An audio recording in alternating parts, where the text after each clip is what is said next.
நான் சேது லக்மணன் பேசுகிறேன். என்னோடய சேனல் உங்களுக்கு பிடிச்சிருந்துச்சுன்னா லைக் பண்ணுங்கள், ஷேர் பண்ணுங்கள், சப்ஸ்கிரைப் பண்ணுங்கள். நன்றி. திருச்சிற்றம்பலம். தென்னாடுடைய சிவனே போற்றி, எந்நாட்டவர்க்கும் இறைவா போற்றி. இன்றைய பிரதோஷ நாளில் சுந்தரமூர்த்தி நாயனார் அருளிய தேவாரம்.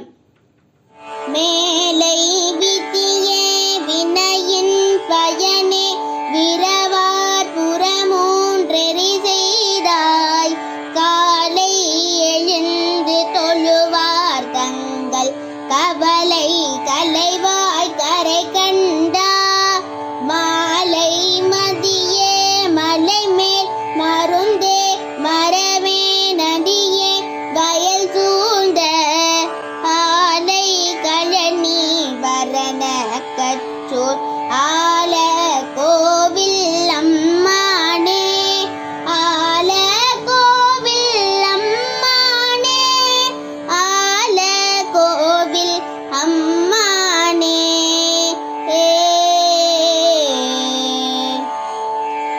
நம பார்வதி பதையே, ஹர ஹர மகாதேவா. திருச்சிற்ற